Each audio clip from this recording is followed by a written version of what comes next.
Hmm.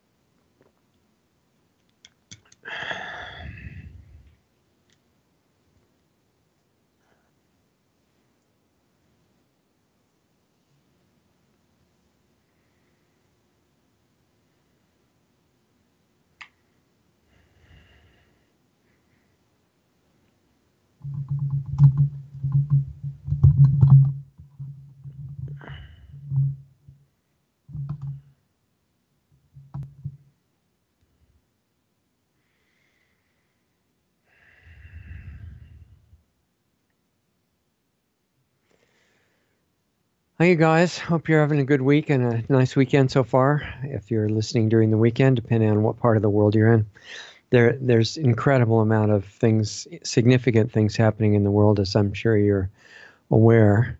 And we're still on the air, amazingly, because we're trying to actually talk about them as clearly as possible and try to not get kicked off for a while because the censorship is still going on very intensely and, in fact, ramping up, although the current administration in the United States is threatening to really crack down on some of the inputs that we've gotten from our sources is that the president, and I won't say his name because AI is definitely looking for that, is getting ready to take some action against the tech giants and major search engines. And in fact, the vice president came out this week and said that Google should immediately abandon Project, I think it's called Dragonfly in China, where they're making a special search engine that will automatically censor the things you're searching for in real time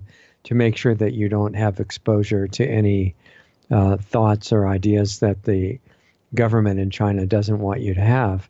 And that's admittedly being prepared in China to be brought later on to the U.S. And all the tech giants are collaborating on that.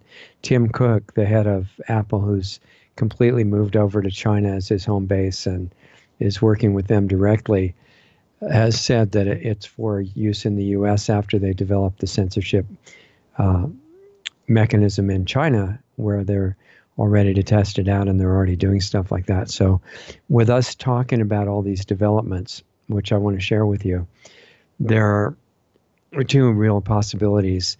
One is that we're successful in maneuvering around the AI, at least for a while, and try not to mention any of the primary keywords that we'd get kicked off for. And the other is that, well, and eventually if they keep intensifying the censorship, then we'd probably disappear from the major platforms, maybe YouTube first and then Facebook later and things like that. But we'll still be on Real.video because the owner of it, our friend Mike, and you know his last name. I'm being really careful as much as I can. I don't want to interrupt anything, but there are certain keywords or people now that if you mention them, that's probably the last time you're seen on that platform. So our friend Mike, the word Mike is not a keyword yet, has invented a platform called Real.video, where the whole point is that unless it's some really crazy communist thing or promoting aggressive, preemptive violence or something like that, almost everything else is allowed on that site. You ought to check it out, Real.video, and look for the Lost Arts Radio channel over there. It's getting editor's pick status many times, many weeks, and it's, if you go to the main page on Real.video, it's over on the right, and you'll see some of the promoted stations on or channels on there, and Lost Arts Radio is right up there with the beautiful logo that Doug designed. And so anyway, those are the two possibilities. Either we avoid the AI for a while and eventually get kicked off the major platforms and are just on Real Video and our own site, which is lostartsradio.com, or the current administration in America may be successful, I hope they are, in breaking up the collusion of the tech giants for control of all the major elections, all the political thought in the countries, everything socially correct, that they want to move everybody along in the global agenda to implement essentially global communism. Although you could call it communism or fascism, it's tyranny leading to population reduction and extermination of life on the planet. That there's no point in beating around the bush. That's where they're going. And I'm not saying that because I saw it on a website somewhere.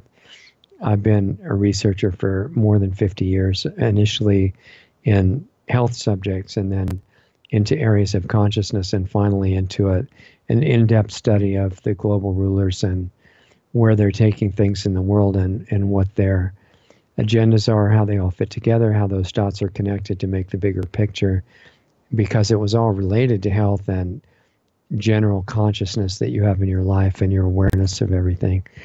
And eventually I figured that anything that we're privileged to know, we should share. So that's what I'm trying to do for a while.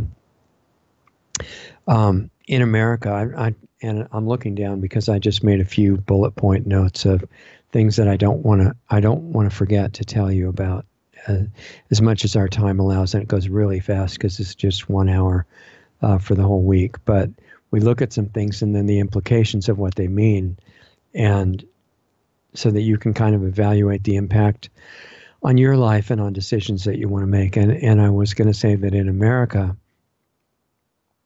where major things that happen in the United States have a massive impact on the rest of the world for two reasons. Partly because the United States was supposedly founded on the idea that individual freedom was the point of government, to protect that, not to take it away from you, and that your freedoms come from God or from nature and you're born with them. So no matter where you're listening to this broadcast, whatever country you're in Africa or South America or the Middle East or Asia or anywhere, Australia, New Zealand, the idea of the founders of the American government was everybody has the same freedoms. And government, United Nations, nobody can take them away. So we're being watched in America for that reason, to see if it works and if it survives, or if eventually tyranny moves in and just takes it all away anyway, regardless of the ideas.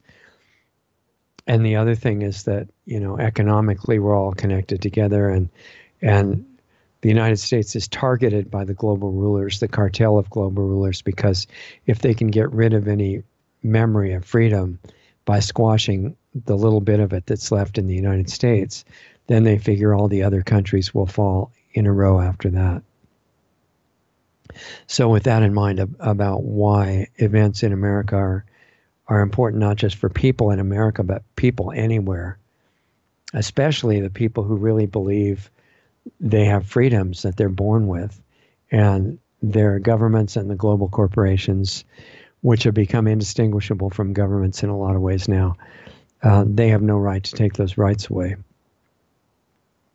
So the big, obviously, highlight, if you've looked at the news at all, of the affairs of this week in the United States, at least, and being watched in other countries, is the confirmation or lack thereof of justice for the Supreme Court, where there's a vacancy that had to be filled.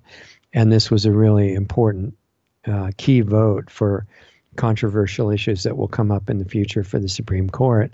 And in America, in the Supreme Court, if you get on it, unless you get impeached, which essentially never happens, that you stay there for your whole life, or until you just have to retire because you can't function anymore, you're too old or something. And there is another justice on the Supreme Court, Ruth Bader Ginsburg, who is probably going to be in the position of retiring shortly. And assuming Trump, sorry, I shouldn't say that word about Trump cards, and I'm referring to the current president.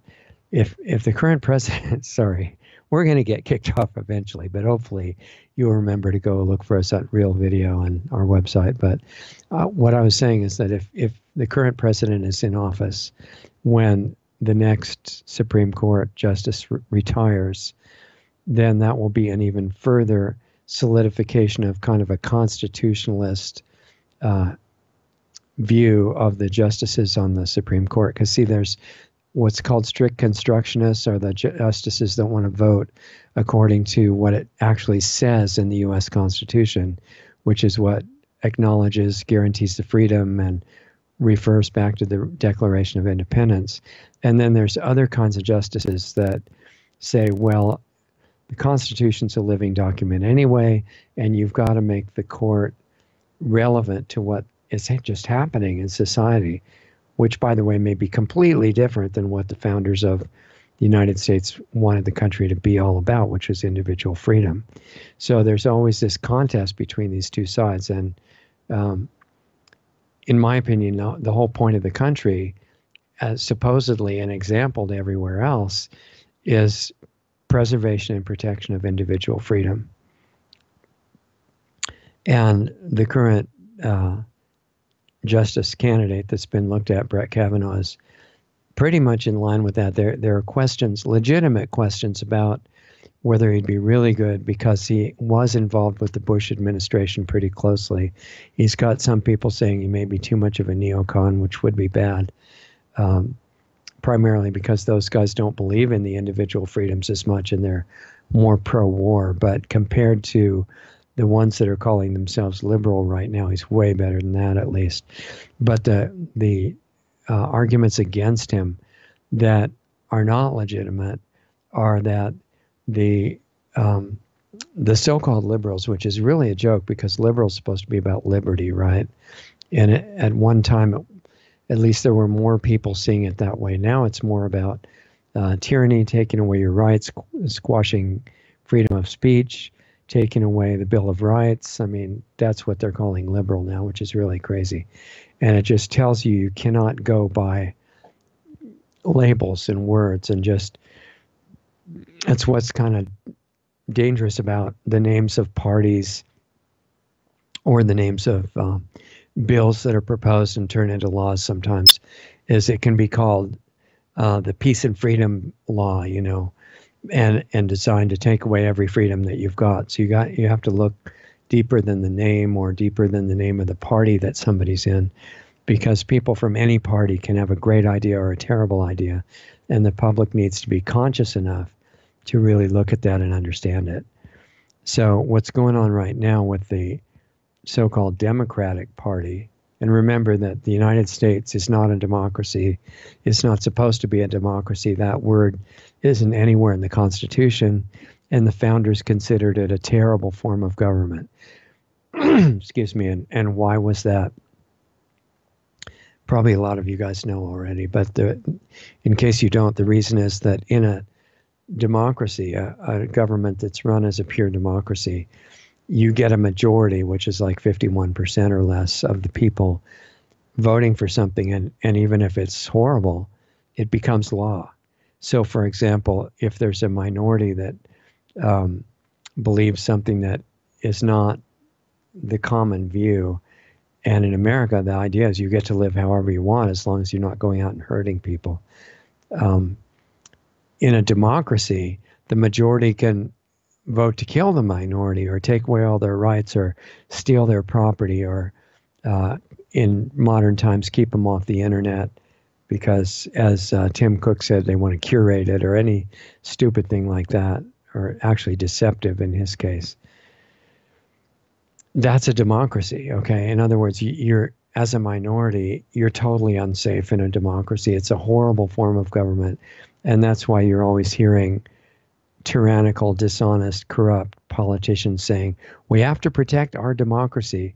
No, we don't want a democracy at all. A good constitution that puts into place policies that protect the way you want to live, think, speak, or act, even if you're a minority of one person and nobody in the solar system agrees with you. In a properly constructed constitutional republic, you're safe. At least you're safe from government, right? And you're safe from the majority voting to enslave you. In a constitutional republic that the U.S. is supposed to be, your rights are protected. And it specifies some of those in the Bill of Rights. And some people say, well, all that does is it restricts government from taking your rights, not corporations or stuff or things like that. But that's not true, because in the Declaration of Independence, which is referred to in the Constitution, and that's where it explains the rights come from God. So you have those, and nobody can take those away. Even if a law is passed that you no longer have freedom of speech, or you no longer can defend yourself, you can't have firearms, you can't assemble, things like that. You can't have a fair trial or due process, or be free from unreasonable search and seizure, all these different things. Even if laws take those rights away, according to the basic idea of where those rights come from, those laws are null and void. So that sets up an interesting situation. And the justice that was nominated for the Supreme Court, named Brett Kavanaugh, has a really good voting record for the most part. He's a little bit questionable on the Fourth Amendment, but everybody thinks that he'll go along with the spirit of the current president and continue supporting freedom and be a good justice. But the Democratic Party, which is funded by some really bad sources, Soros is always mentioned, but there's other ones too. And what they do, they have a lot of horrible tactics now, and one of them is offering money to people to bring false charges against somebody they don't like. So it's been done against many people and recently, and now it's been done to this proposed justice, and it's been on television all week. And in America, even though we have this great heritage of some people that said we should all have individual freedom, and freedom of the press was part of that, which is really important, like freedom of speech. But the major media is now actually literally owned by these really nasty global corporations, a handful of them, maybe 4 or 5 at this point, that are all interlocked with the people who control those corporations. And so those giant media channels, and I'm not talking about social media, I'm talking about radio and TV and newspapers, New York Times, Washington Post, places like that. Those media outlets just say whatever they're told by their owners. They don't get in trouble at all for not telling the truth, for intentionally lying, for just making stuff up lately out of nothing to try to control public opinion. And while they get everybody worried about Russia interfering with the election, which is complete nonsense, they're interfering with the elections every day and trying to completely obscure what's really going on. And nobody I know, and certainly not the president, nobody like that is saying to shut them down, but just pointing out, you guys have become the enemy of the country and the enemy of the people. And the media says, oh, the president thinks he doesn't want any real media. That's completely not true. Anybody intelligent knows that the free media is important, but when media becomes the global corporations and collude together to just deceive everybody, they actually do harm. They do great harm. And that's what's going on in America. So they have been colluding with the Democratic Party and bad elements inside the federal government and the Soros-funded groups and the violent terrorists funded by the same people like Antifa and some of the radical elements of Black Lives Matter and places like that.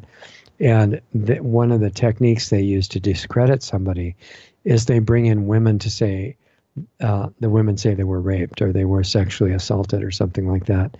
And there's no backup. And in this case, the main accuser of this candidate justice, Brett Kavanaugh, was a lady that said, 36 years ago, I was assaulted at a party when I was 15 and we were both in high school. And I don't remember the key details of it, except it was you for sure. And I had one beer at the party. I remember that really clear. But I have no idea how I got there. I don't know where it was. I don't know how I got home.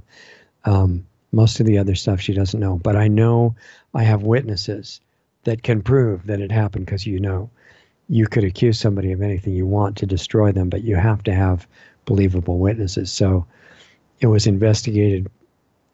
Her witnesses were investigated, and it turns out they all said they either don't remember it or they do remember it, and it never happened. What she claimed never happened. So it was total nonsense. And that was before they found out that she was a major CIA asset, and she was her specialty was teaching people how to beat lie detector tests and to implant false memories and little things like that. And she said also a lot of the things she said in her own testimony were completely nonsensical. Like this was so traumatic for her, being assaulted by the proposed justice, that she was just terrified to travel anymore, and she had claustrophobia and couldn't fly or anything, or if she did, it was really stressful, and she tried to avoid it all the time. So it turned out after that, according to her ex-boyfriend, she flew all over the world and still does. It's not a problem at all. And she said she had to put 2 doors in her house because she was so claustrophobic. He said, no, that never happened. And it's just complete nonsense, strictly to destroy a person that the people in favor of more communist direction didn't want to get on the Supreme Court. So they failed. And today he was confirmed for nomination by the Senate. And it was really a big deal, and a very good sign for the United States. And it should really support this president, who needs to be supported because he's only there to try to help the country, and we'll go into that too. Oh, you know what? I just realized, Doug, one of our main lighting systems is not on, and since I'm the whole crew, let me take just 1 second, go behind the camera, and I'll turn it on so that people can see a little bit better. I'll be right back. Okay, yeah, no problem. Can you still hear me? Yeah.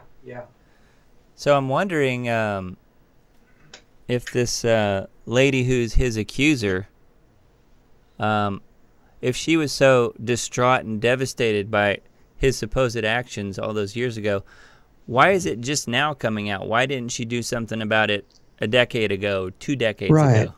Right. Normally I would just guess, and I'm not a woman that's been sexually assaulted or anything, but just as a human being, I would think if you're really traumatized by that, you want that person caught. You want the story to be everywhere, because it doesn't reflect badly on you. It reflects badly on the person that attacked you. And if you care about other possible victims, you want this stopped right away. It's not that you necessarily have to enjoy the idea of the person being punished. It's that you enjoy the idea of the person being stopped so that they don't just keep perpetuating this kind of stuff. And for some reason, and no one asked her about this, that I saw anyway, in the hearings, and I saw a lot of the hearings, why didn't she do that if it really happened, which I don't think it did. And the witnesses say it didn't anyway. And then why, over 10 or 20 years, and she was supposedly going through all this trauma and everything, she never wanted anyone to know. She never wanted to protect other victims or have this terrible person be stopped and make sure they were not doing anything else like that. That should have been asked immediately, I think. She probably would have made up an answer for it, but it would have been interesting to hear. And then the other aspect along that same line is that she took a testimony to Senator Feinstein in California, because it came out later that the so-called victim, Dr. Ford, who may or may not be a doctor according to various people, but she's supposed to be a psychologist, and she took her complaint to Dianne Feinstein, Senator Dianne Feinstein in California, and she said, I don't want this going public. And I guess what she meant by that is she wants it investigated and something done about it, but not on a national news deal. And so Senator Feinstein's office held on to it for weeks and weeks. Even though these hearings were going on, they didn't bring it up. The people in the Senate had offered to come and interview Dr. Ford in California. She didn't have to go anywhere because apparently she was too afraid to fly anyway. And that was apparently never told to her, or she knew about it and says she didn't know about it, but it never happened. And then at the very last minute, Senator Feinstein or somebody in her office brings it out so that it messes up the whole confirmation process and brings out all these people who are violent protesters who are trained to believe that if a woman made an accusation, even if it never happened, even if their witnesses say it never happened, even if it's totally made up, because it's a woman, she's therefore a victim and a survivor and has to be believed. It's completely ridiculous. It's like there's this mentality, I think that Americans and other people around the world are just being played with and programmed to not be able to have any common sense anymore. It's like there really has been racism in many parts of the world against people with dark skin, right? Which is ridiculous. I mean, racism is a really low mentality. It should never happen. It should be prevented. But in America now, the rulers who have always been completely racist and evil, basically, are convincing people that the way to overcome racism now is to believe that people with light skin are evil. And they're figuring, even though this is so ridiculous, that they can get people to believe it if they have all the media doing it, if they have all the universities pushing the same kind of thing. Just really strange. So there have been massive protests, and they're talking about, since the confirmation was just finalized in the last few hours here, as we speak, that there are going to be violent protests tonight under cover of darkness, and that the Democrats, in working in cooperation with Antifa and other violent terrorist groups, several that I've heard of, are planning on just starting to destroy things and attack people. They don't have to be attached to supporting Kavanaugh or anything. Just attack anybody and cause as much damage as possible. And this is in line with the basic tenets of the Communist Party. And in fact, some of Antifa, which the mainstream news doesn't like to talk about, they wear black costumes. And the only variation from that is sometimes they wear their red bandanas and face scarves and things with hammer and sickle on them and stuff. They're not hiding the fact that they're completely communists. And I recently reread Marx and Engels' Communist Manifesto, and it's really clear that the idea of communism is to violently overthrow the existing structure of the government, but everybody who has land and property has to be either, steal it from them and kill them if you have to. And in the 60s, the Weather Underground, that was the predecessor of these guys that are doing that now, was planning to, what they call, re-educate everybody who didn't go along with the communist agenda.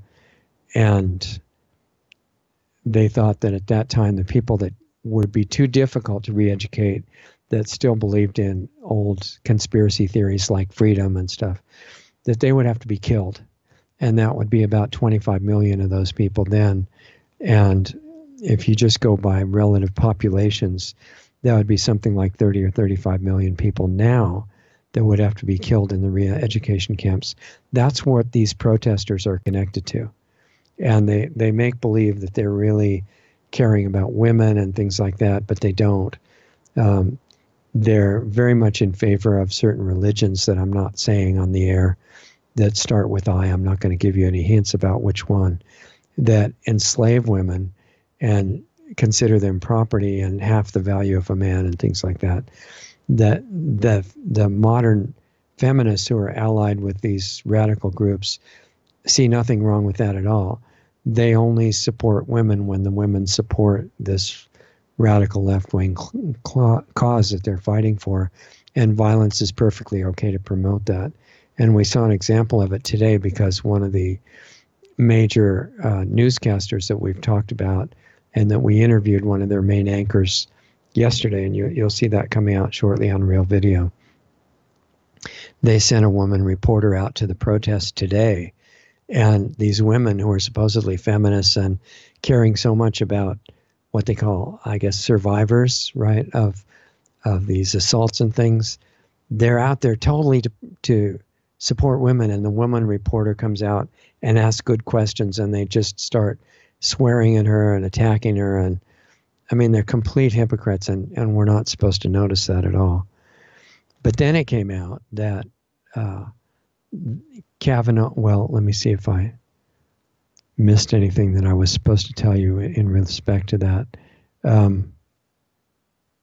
Anyway, this system of bringing up women, paying them, and if necessary, which is usually necessary, to say so-and-so raped me or assaulted me or did some other terrible thing.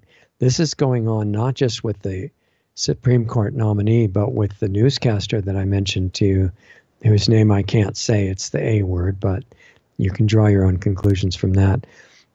He found out that they were going to every woman who had been in high school or college with him and offering them a lot of money to say that he was a terrible person and had assaulted them or something similar. And they only found a few, almost none of them would. And the few that they found had no evidence of anything, and they just made it up. So this is a common tactic of the Democratic Party now that used to have some really good ideas and now is just apparently completely insane. And they are not capable of, in general, of actual discussion.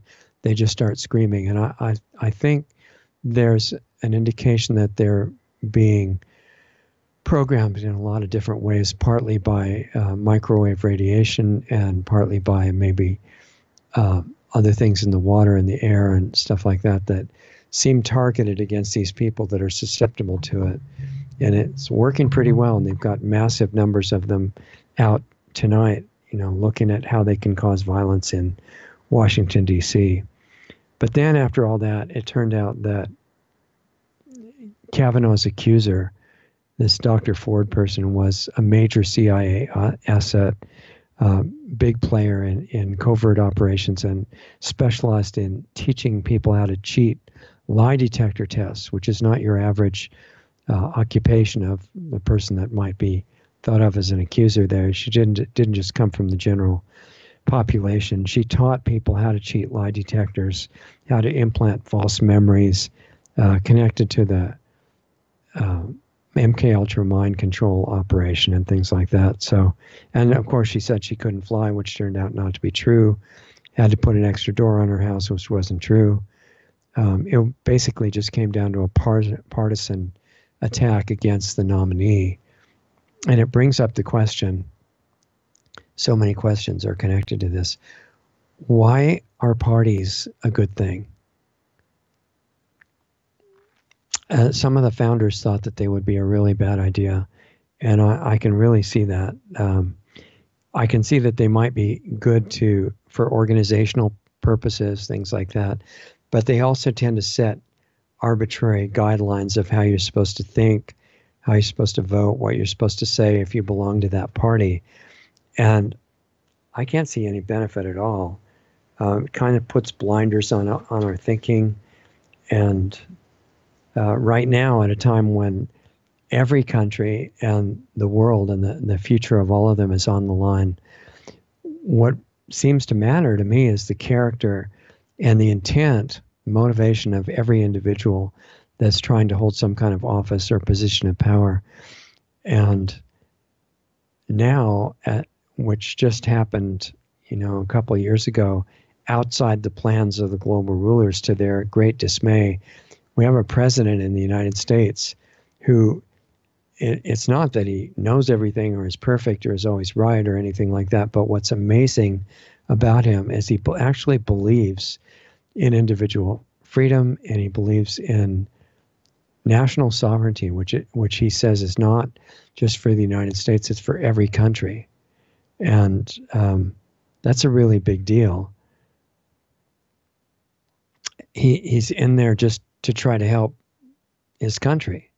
He's not in there to try to get more money. It's cost him many, many millions of dollars in losses in his businesses, and he's been under constant slander and lies from our American media and other media too in other countries. But he did that. He didn't want to run for president. And he was finally convinced by his wife and other business associates and people within the American military that wanted to turn the country around back toward its original founding principles. So he resisted that until they all convinced him.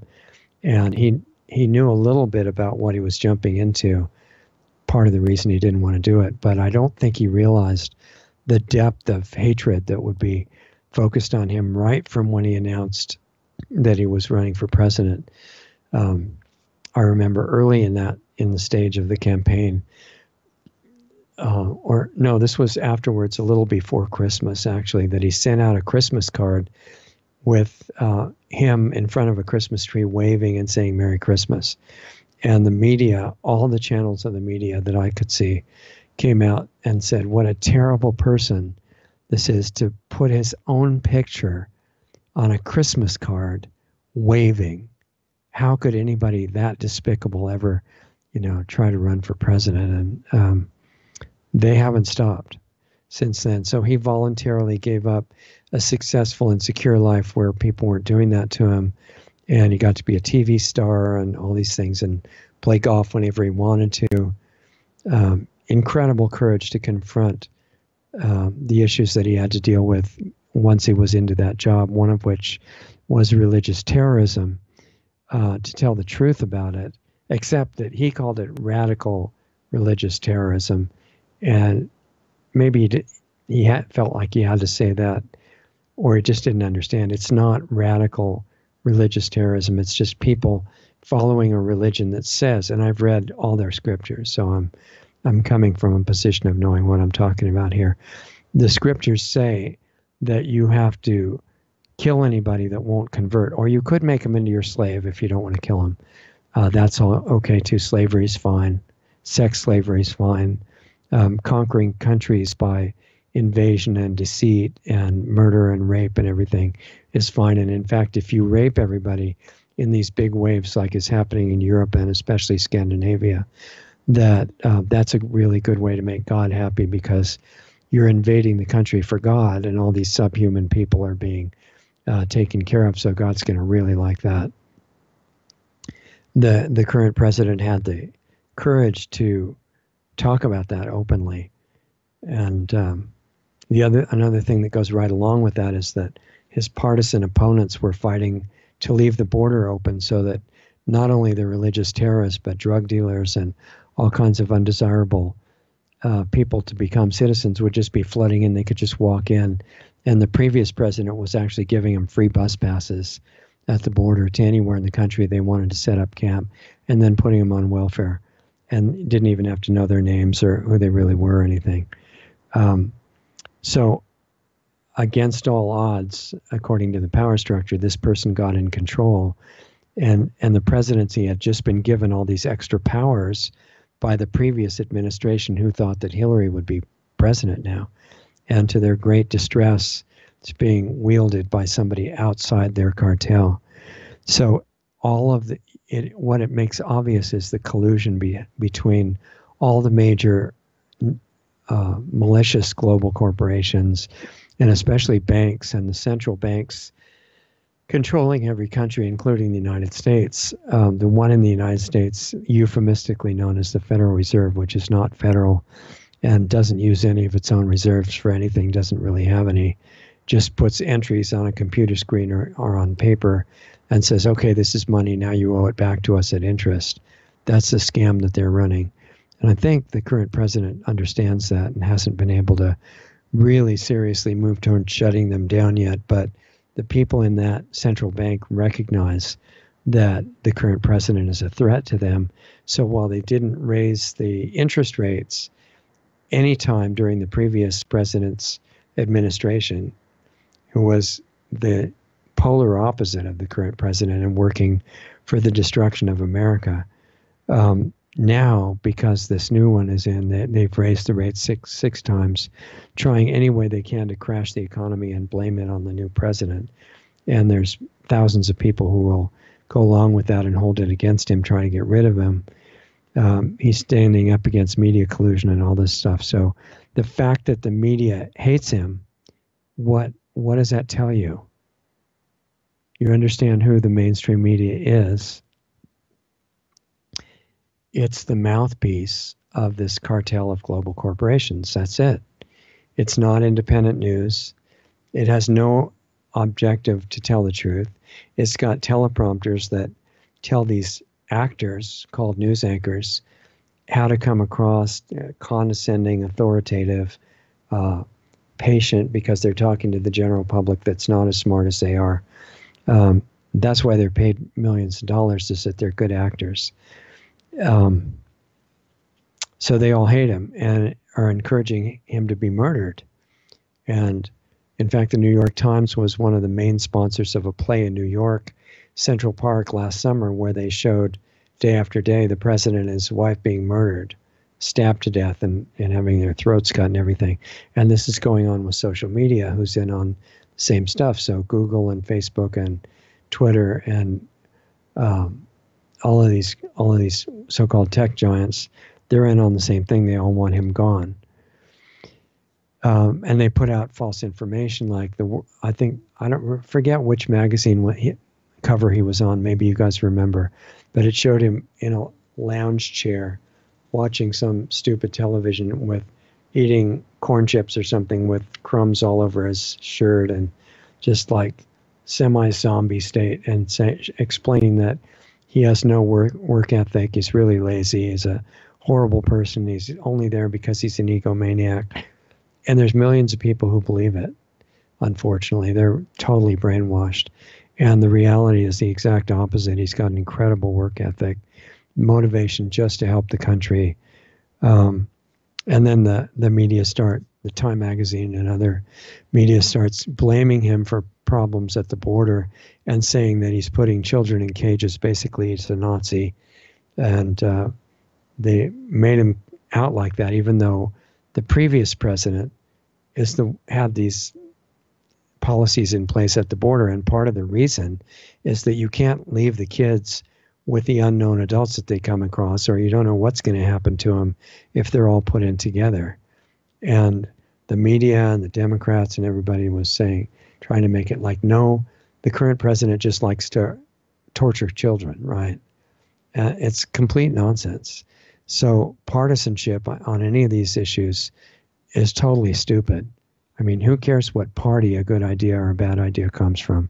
Same thing with labels. So in my case, I don't consider myself a liberal or conservative or a left or right or Democrat or Republican.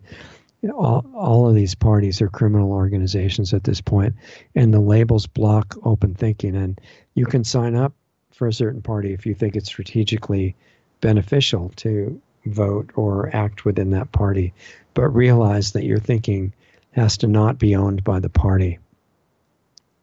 That's what's going on with the current president. The people within the Republican Party were some of his major enemies during the campaign, trying to block him any way they could.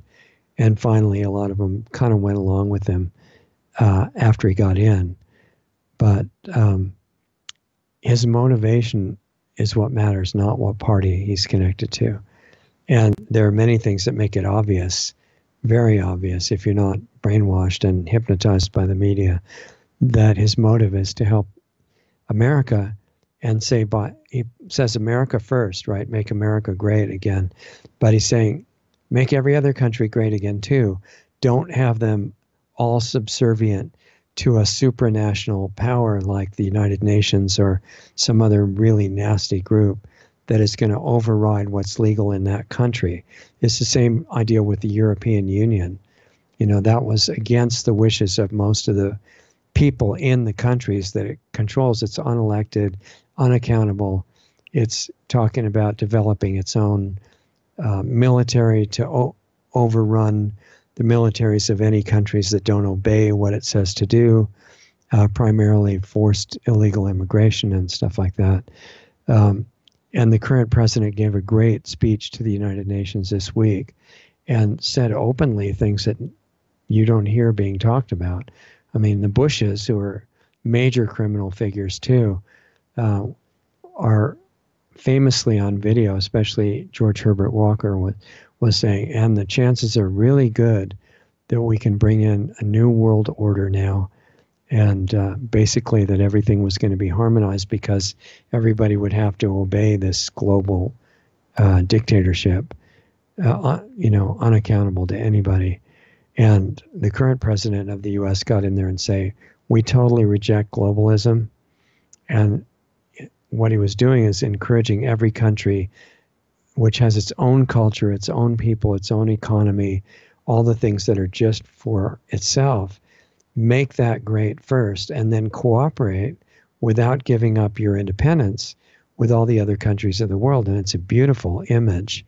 And it's an image of freedom, as long as each country can work to get leaders and people in its government that are there for the same reason that the current American president is there.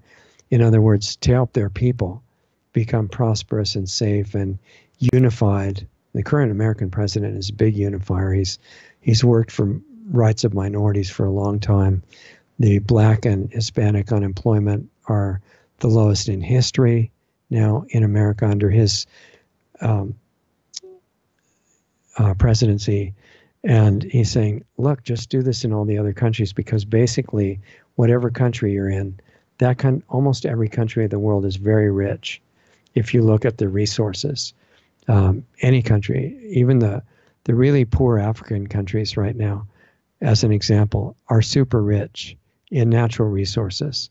And if those were not all being funneled to corrupt rulers, the people would be in really good shape.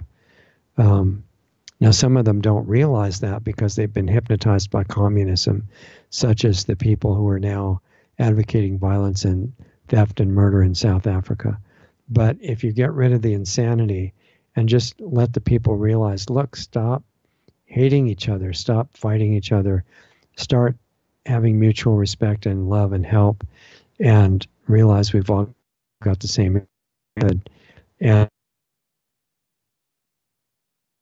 And every central banks, which are like a leech sitting on each country in the U.S. and everywhere else, and being a reason for war, in fact, like in Libya, which was about to set up its non-central bank to bring a gold-backed currency to the whole of Africa. Get rid of the central banks, including in the U.S., as soon as possible. And most of the countries will be so rich that their people would be in really good shape. And the current American president is pushing for that. And there's a lot of really good signs of independence and freedom movements arising in other countries too. But the global rulers, being afraid of that, are promoting the destruction of America, not only through the Federal Reserve, but through open borders, uncontrolled illegal immigration, dishonest media, programming division and violence, and pushing racism and all this kind of suicidal thinking patterns. Indoctrination of the kids in forced schooling, which is promoted as the right of every kid to universal education, which sounds wonderful. And except in California, for example, in states like that, you say, well, yeah, you have a right to education, except we have to inject toxic chemicals into you because it's going to keep you from getting diseases, even though the people who get the injections have a lot more health problems than the other ones, and considerable number of them die or are disabled.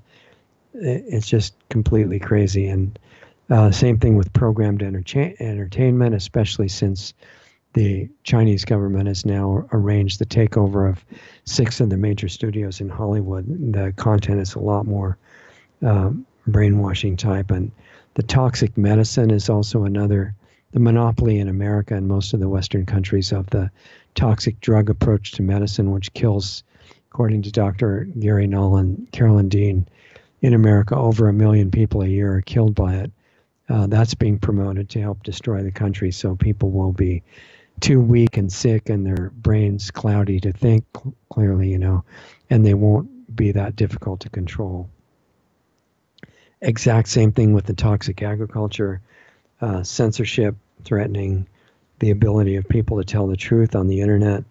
All these things since the current president and hopefully others will have a good attitude and really be there to serve the people, not in just the U.S. but all over the world, then these things need to be brought up and presented to the people in power so that the ones with good motivation can learn the things they're missing. And these populist movements are coming up in many other countries. There's great examples in Brazil, for example, where the candidate over there recently got stabbed by, I don't know really who that was, but they didn't die. And they're still the leading candidate. I think it's a presidential election coming up over there. And the United Kingdom in England, you've got UKIP, the Independence Party that was really pushing for separating from the EU, still trying to get out. Nigel Farage, Tommy Robinson, leaders like that are coming up. And even in Iran, where, Iran is always talked about as a terrorist country and things like that. It's not the people, it's the rulers that are, it's a religious government that's promoting the I word and the tenets of that religion, that you have to kill everybody who's not. It's easily forgotten. That's go. And there's a movement over there called Restart that is pretty much banned from the media, and government doesn't want anybody to hear about them because, and there's an interview with the leader of that new movement, Restart, up on lostartsradio.com that I highly recommend you take a look at it. It's super inspiring. And there's this really brave leader of Restart that says he wants to bring back freedom. He wants to have the equivalent of 1776 and the 4th of July in Iran, which we're not supposed to remember 4th of July as Independence Day. That's what he wants for Iran, and to throw off Islamic rule. And very brave guy. And there are many supporters of his trying to work for that in Iran, in Eastern Europe. There's major populist movements there, even in Scandinavia, which has been totally ripped apart by illegal immigration. There are new populist movements there, also in Canada, even on the mayoral level. In Toronto, for example, there's a lady named Faith Goldie that looks great. Of course, they kicked her out of the debates because of these principles that I'm talking about. She's not a globalist, and she wants to help save the city. And she's really brave, and she's still working for that, even though they want to make her unable to speak. The same thing in Russia. In fact, Putin's a great example of nationalism, movement toward freedom, and supporting families, supporting organic farming, getting Wi-Fi out of schools, which the U.S. is really far behind Russia and even thinking about that. That's why Putin is demonized along with the current president and along with the newscaster whose name we can't mention. Same thing in China. Some really brave people being murdered and their organs cut out are insisting on practicing their Falun Gong and yoga and other things like that, risking their lives. I'm sure there's even resistors in a place like South Africa that's really going total violent communist right now. But that can't represent all the people, and some of them need to understand the way to end racism is really not to murder all the people with skin than you. Hopefully they'll figure that out.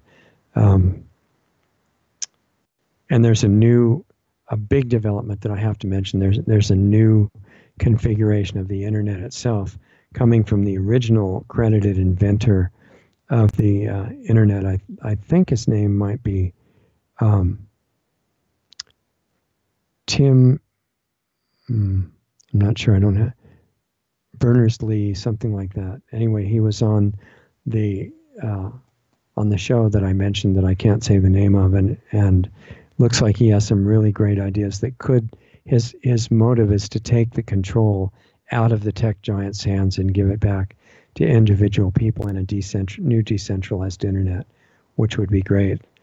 But the basic idea is that people in every country are fantastic, and they're all human beings. They're all pure spirit underneath the costume of the physical body. The governments in most of those countries have been taken over by evil and totally devoted to destruction at this point. Top-level controls of the governments and corporations are in the same boat. but the real power is in every individual in every one of those countries. And the biggest fear of the rulers is that we'd ever figure that out. And it's important that we do figure it out. So the president of the U.S. gave this great speech about it in the UN. I recommend to look at that on lostartsradio.com. It was an incredible speech. Some of the delegates there looked like they may have been laughing at him when he talked about globalism. I mean, nationalism, not globalism. But he kept going, and what he presented there was incredible. I noticed that the media has convinced some of the brainwashed people that the current president doesn't know how to speak, has no vocabulary, this complete nonsense stuff about anything to say things that are bad about him. And the head of Restart in Iran was seeing things clearly and said, you know, this president that's in the U.S. right now is important because he's inspiring nationalist movements, populist movements, freedom movements all over the world. And this could change the course of history if we are able to support him and get rid of this stupid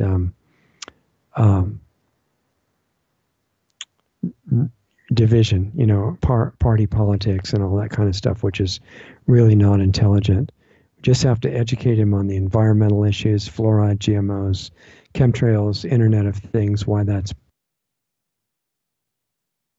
bad.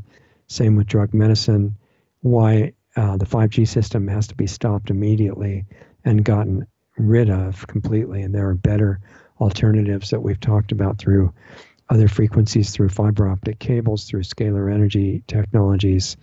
And because he has the attitude to help the country, he will respond, and the rulers know about that.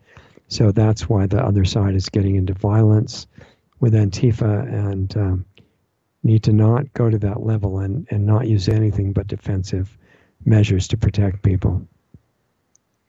So everyone that is still sane, you need to work on yourself, because if you really want power to improve the world and change the course of history in a good way, that starts with yourself. If you just go out there and argue with people who don't agree with you, you burn up all your energy.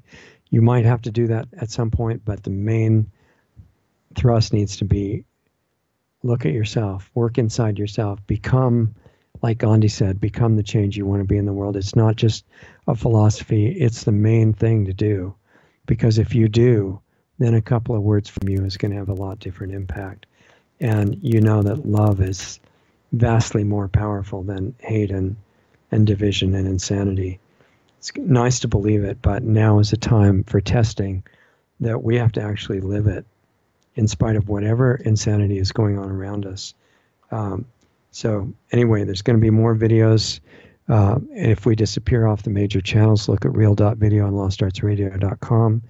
Club meeting starts in 30 minutes, lostartsradio.com/club. And I'll see you guys there, and greatly appreciate you letting us come and spend some time with you once a week. You're the hope of the world. And if you just wake up to that and act accordingly, things will be going to be okay. I'll see you next time.